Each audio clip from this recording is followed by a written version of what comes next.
Hi there, back with another video. So, this one, I think this, like with so many other discussions, ties into a few things I Hi want to there, talk about. back with another video. Funny, that was me. Okay, yeah. So, the subject of this video is Diamond and Silk and Candace Owens. Good for the blacks, women, or not? So, I guess I could maybe throw a part one behind this, but I probably won't because I think this will probably mushroom into a larger discussion.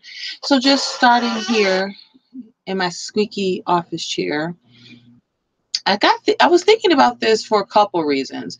One thing that I think we all can say we've observed, particularly in this kind of Trump, the beginning stages of the Trumpenreich era in America, is well, one facet of his campaign, particularly the outreach. Trump is very, and it even goes back to his pre-presidential days. This kind of not implicitly white, as many of us have come to ascertain and say is what his policies and outlook, or even just not even outlook intentionally, I would say, just basically the things that, for the most part, that are kind of foundational, make America great again, will can in essence, to a large degree, not completely, be also or can also effectively make America more white again, in a good host of ways. But when we look particularly at the Black conservative movement, I don't even want to say movement. Let's just say people who've kind of risen to the forefront. Um, you have the kind of Fox News verse. Like you know, I know it's not. I'm not calling it as a conservative, as a news organization or as a channel, in a practical, real sense of the term, but just the representation they've kind of taken on and certain viewpoints that they chose to, push forward and embody and elevate. Um, so I'm thinking mostly like just people, like, so you have like kind of even people who we may not even know how they check the ballot box, but you could think of like, okay, well, Harris Faulkner's on Fox News and she's this Black woman and she's, you know, really good looking, and she just, was always she's been a mainstay at the station for a number of years. Stacey Dash later came on, but then I think she was suspended and kind of let go for some reason, maybe a year or two ago. She made that big splash with the Romney for America swimsuit thing. Um, Mia Love, the congresswoman out of Utah, is Mormon, married, like 3 or 4 biracial kids. So I'm just kind of reaching around. I just said that. Yeah. Oh yeah, I'm so mature. So a part of what happens is that it's not that either Diamond or Silk or Candace Owens are new. It's just kind of like maybe pre-Trump era, post-Trump era. In the pre-Trump era, Black women, but Black people in general, conservatism, there's a lot of these kind of categories that people feel that are kind of expected. Like, one person I want to throw out before I forget, so I make sure I make a note to myself to add to the description. One person I was thinking of was like Sonny Johnson. Like, I don't remember how she came about, but I think this was kind of right when I was into Tea Party, and this was like during the McCain-Palin election, and there was that what was it? Oh, it was something, and she was in some documentary or some kind of like political right thing, and she kind of came about, did some Tea Party speaking, and she's like, I remember she used to go on Red Eye quite a bit, and it's funny, like, so it's interesting. I can almost draw a parallel kind of between her and like maybe Diamond and Silk. So let's just start here. This will be a comparative point, and then this will elucidate the first point. So this is actually gonna be really neutral. So as a title that I have here suggests, it's not necessarily who's good for the Blacks, women, or bad. This is more of a neutral thing that I might even change my opinion on.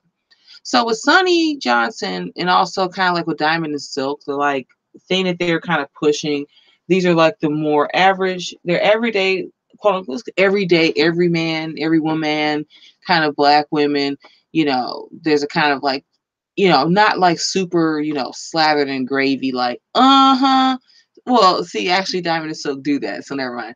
I can walk that back. Well, no. So there's a little bit more of the typical, and you know me here, well, and also on another channel, this is not necessarily I'm co-signing, but this is just a general probably, take that's not me individually. The typical black woman kind of, just real, I guess, gregariously black woman. I think Sunny talked a lot about liking rap and hip hop. And I think she has like a podcast on Breitbart. It's called Did She Say That? I'm not sure if it's on Breitbart Radio. I'm pretty sure it is. She's had that mainstay for a bit. She didn't really seem to like kind of take off. And this is just well, let's go over Diamond and Silk first before I may make that point. So part of the issue is, so with Diamond and Silk, and now, because I haven't researched this, and there's maybe some interest, and maybe if I tie this into a larger picture, what I kind of would say, like with them, I don't know where they came from. I feel like the first time anyone had ever heard of them was the Megyn Kelly incident. And as I look back, it kind of seems like, yeah, it was a genuine moment. I'm not saying that it isn't, or that they don't have a history making videos leaning more right, but it just seemed kind of like, whoa, who are these people? Who are these two, and where did they come from? And then from that video, that viral video of them dogging Megyn Kelly, and it's really funny. A video is still kind of one of those like moments from like the election that I still kind of laugh and look on fondly. It was just so funny. So they're, very, they're more just like, they look like a black woman you would see, working class, middle class, above, whatever, just they look like normal, average black women. They're just sitting in like some, like just really normal looking house or whatever. So the pre-Trump era, not just I can say Sunny, it's not trying, I'm trying to just mark someone like Sunny coming along who kind of had some of those qualities. I mean, she's obviously one person versus like a duo, but it seems like, just in summary opinion, that it was, it's like they can sell, like, see, this is a thought. So the neutral thing, I'll just start here. The neutral thing I want to say about two of them is not good nor bad, but I like rap and hip hop, and I remember her being on Reddit. Maybe I could find some old clips. Like she's cool. She has discussions, but there's just something like, there's always this nagging, like, okay, she's black and she's here because she's black and she like is a conservative, and however about she. And that's these always these journeys. The journey of the black person off the Democrat plantation. I mean, she wasn't like so crazily heavy about that, and she just mostly being herself. But she seemed to get loud, like, and animated. Like, I get that way in some discussions too. Like, I don't. It can be a black woman thing, but it's not always necessarily that. What am I trying to say? I think just the red eye appearances she did, like, just a little, real fun, and people liked her. She used to fly off the handle. I don't know if it was just she's really playing it up, or sometimes she just seemed a little bit hyper, like black chick, like, getting like with people. I don't know. It's just a weird kind of like, nah. So I'll leave that there. So then we move back over Diamond and Silk. They've kind of like made away with this kind of like call response thing that they do with each other, and like how I can't remember. I don't even know which one is which. I just know that we always call them Diamond and Silk. Shit, so I don't know which one's which. The one with like the glasses. No, they both wear glasses, don't they? The one with the longer hair versus the one with the really short, kind of like the frosted, like kind of pixie cut. So pixie cut was kind of like the hype man, like the and the other one, like the longer hair, was just kind of like, I'm assuming it's like left, right. So Diamond's probably like that. So Diamond's like the one like, and then Silk is like, like, and they just kind of like have, it's like such a bit, and it's cute. They almost kind of made me think of like this kind of black Trumpian Penn and Teller bit, if you will. I just thought of that. They're like kind of like they're like a black woman Penn and Teller in a way. Oh, okay. So yeah. So okay, we said that was neutral. Is that good or is it bad? I don't know, because I think it feeds back into this kind of this more comfortable if that's the word, comfortability that people tend to have with black women, especially, where if we're not like kind of sauntering and sachet sister girling in our verbiage and how we talk, and that kind of like what's become, which isn't in any totality, which is really just, but it's hard because it's so many facets of this. Like if you're not doing that, people aren't comfortable or they don't really know what to do. And it's like the only kind of like identity space like a lot of Black women can inhabit, and not just either get people completely ignore them or just kind of like I kind of like, and like there's a couple of women, but mostly Black. But I think what I was trying to hit at previously, which I think I'm gonna revisit because it's a really cool reason I want to do this, the whole Meghan Markle thing, like her and the Tig. Like I think I said before in another video on the Anon Wyatt channels, and I just briefly touched on it, and I was like, I think she's kind of like a oh, sorry, that was a space. So Aisha Tyler, comedian, she's been standing for like forever.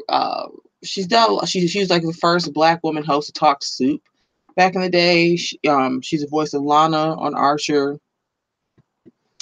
And just if you look her up and you look at some of her work and some things she's into, things she's written about, and she does, the kind of like quintessential Oreo. Like it's weird because I guess what I'm trying to even touch on here and tying this back into discussion.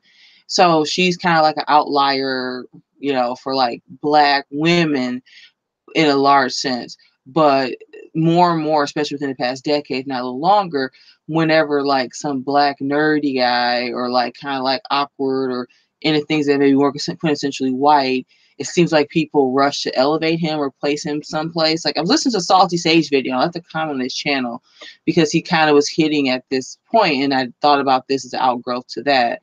But I think I'm walking this idea around a bit.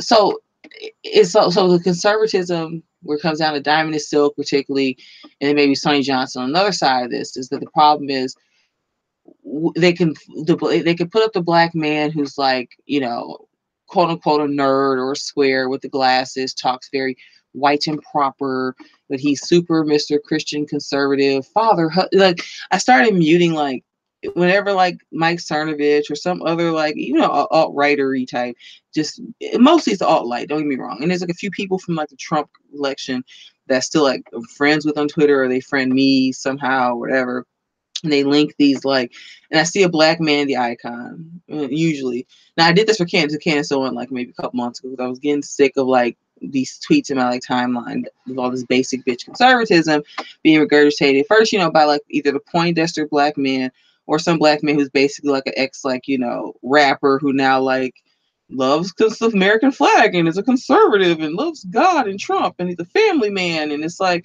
oh my God, like that's just magical and shit, like. So I got a little aggravated, but so I started muting them. But then that was one that those are the ones you see. So it's like the nerdy kind of Black guy, or you get like the kind of hotepery goofiness that I covered on my last channel, and even engaged with one of them on a Luke Forest stream. You get these like just any random Black guy, whether he comes off kind of thuggy rapper, yo, he can do the whole base conservatism switcheroo. If he was just like always a square Poindexter and he starts talking basic bitch conservatism, it's just, oh my God.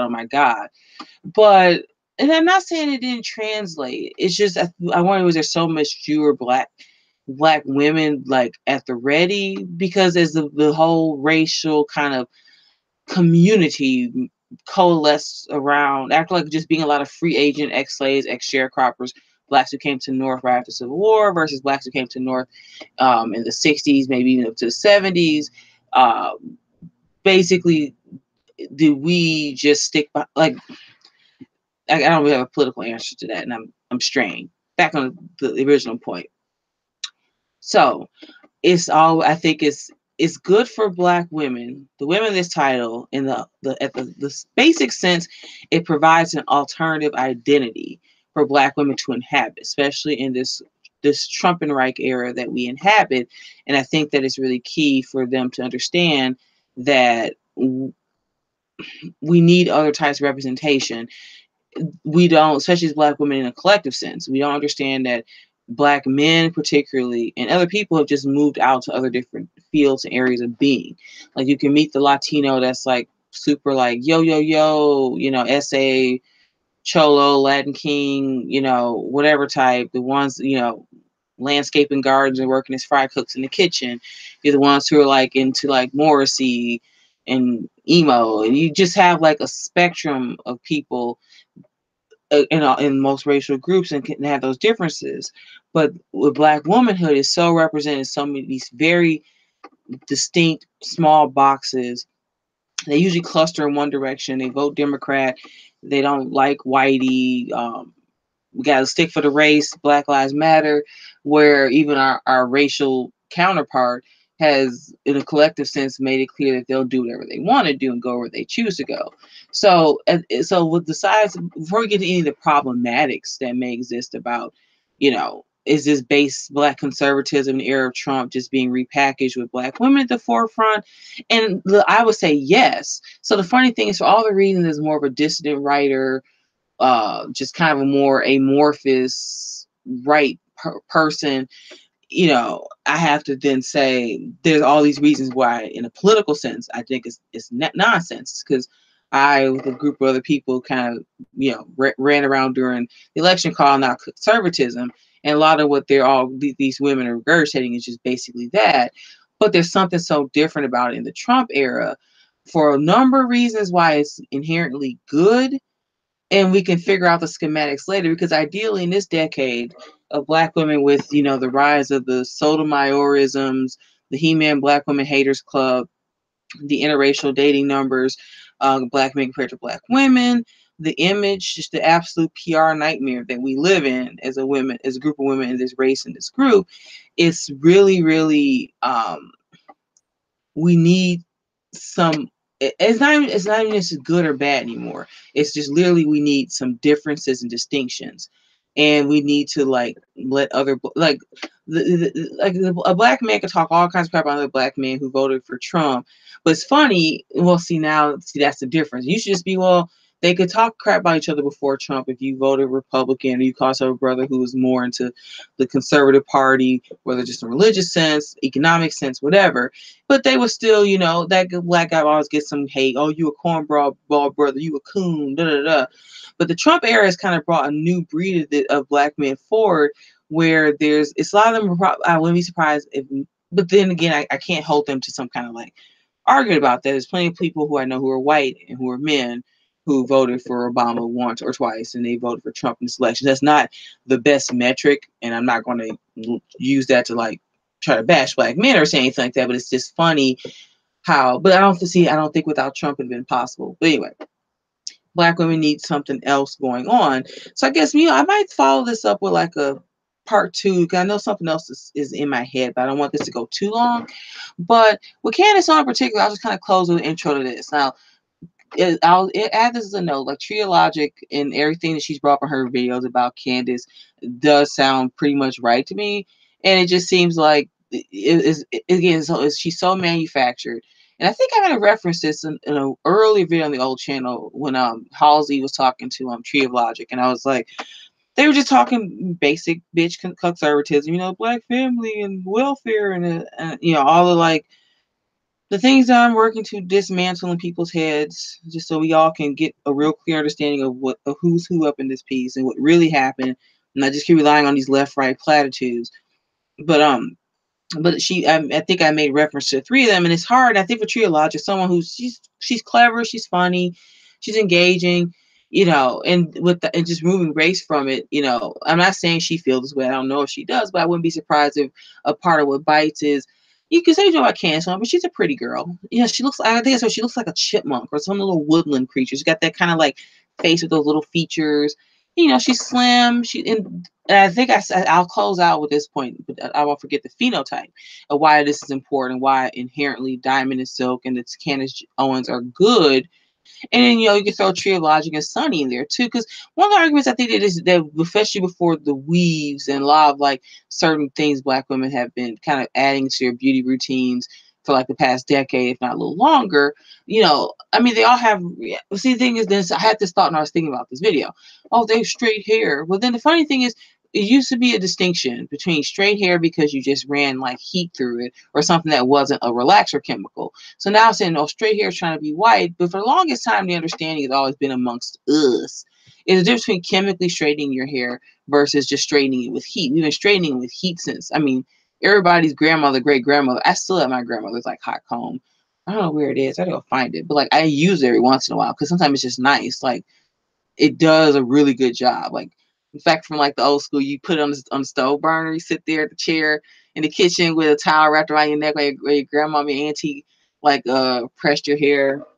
Ah, memories. So okay, so the hair, and they all, and I think I don't know. I mean, especially silk, because I see a lot of black women. It's fun to do those shortcuts like that on the sides, but they'll like usually like add in like pieces to the top to get a lot more pop, more hair going up there. And I think diamond, you can maybe. I mean, I'm not gonna assume anything. I don't know if it's a weave, it's a wig, or sewing. I think I see them mixed up quite a bit. That could be wigs. I'm wearing a wig right now currently myself. I'm kind of liking it, but not really. I'm just a little like, I'm ready for like a weave or braids again, something like fixed and permanent. I hate taking this off every day. I'm like, anyway, but it's fun because doing these videos, like I just sit here and run my fingers through like my like really tight, coily, like natural right now. It's so tight and coily, y'all. Ooh, anyway, sidetrack. So, okay, Tree of Logic, Candace Owens. So I bet it felt some kind of way all of a sudden. Like Tree of Logic has been making videos for some time. I don't know how long. I haven't really been too heavy to her platform. She has some cool interviews, some very kind, engaging ones with Richard Spencer and Jared Taylor. It's funny, I find myself more agreeing with them with some things she had to say in the video, but it was cool to watch them talk, and there were some funny moments there. Anyway, so yeah, so I think I'll just leave that there because maybe I'll just gather my thoughts for a second and come back and maybe round this out with a part twoozer. So I'm gonna let that go right here. Just in closing, I'll say the phenotype is important. I think because hair and skin tone. What I was gonna previously suggest was there was always, especially amongst black people, not even white people, thinking this way. Well, they gonna have you be some conservative figurehead with them white folks. You're gonna be light skinned and have some hair weave or something. And that's been kind of this interpretation that's been had by many, mostly black people, men and women. But if you look at, it's not that any need to have like an afro or anything. They all just like, let's leave the hair out of this. Cause I think I'm adding a little bit of a layer that's confusing now because the rules don't really apply the way they used to. Because even think about maybe the Obama years, you're starting to get the natural hair thing has been off. I mean, as black people have been natural, wearing fros, shaving it, going dreads since like the 90s, 80s, even before that, obviously, but it's been there for years. I think, yeah, so it's been there forever. But so we don't need to take too much of that away. But the key thing I gotta say is the phenotype matters. All of them, from Tree Logic to Diamond and Silk to Candace Owens to Sonny Johnson, they're all medium brown to dark skin, phenotypically fully black women. If you were to see me and see all of us pictured alongside each other, we are all in the same common spectrum of of Black American women, Black American women, I'm assuming, I think except Candace, because there were some things she's supposed to be Jamaican really or something, when they try to like not be Black American, or they aren't, that's fine, but they make damn sure they're not Black American. So even then, like, I mean, we still, if you consider the way we get here to the North American hemisphere, we probably got we probably got a distant cousin that hopped a boat over to Alabama or Mississippi or something. Who knows? So that's the last thing I'll say. It's good, and I will come back with this because I want to flesh this out in maybe two pieces.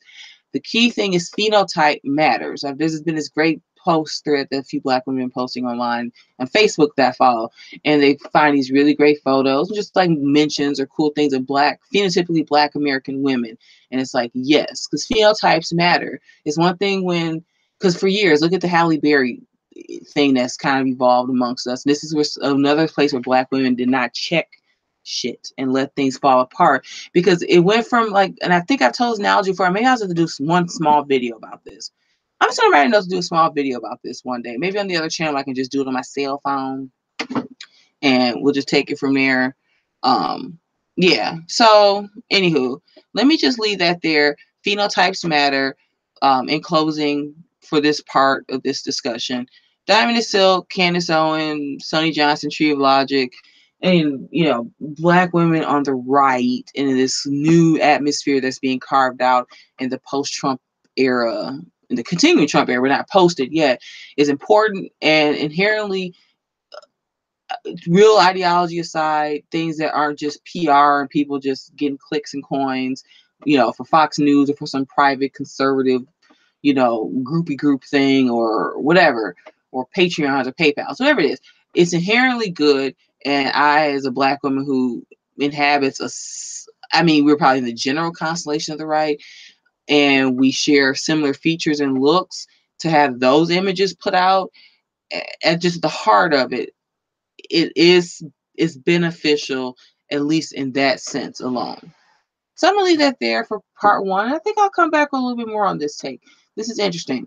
Again, I know it's in a link in one of the other parts, but my other channel, Anon Wyatt, I just can't live stream on it. So I've just been trying to get this channel popping with some content over here, but that's my original channel. Follow me over there, follow me here. I think until my YouTube ban is up, I'll probably just stream over here and make videos on both and just try to get both of them popping and locking and all that good stuff. So I'll be back. Talk to you later. Bye.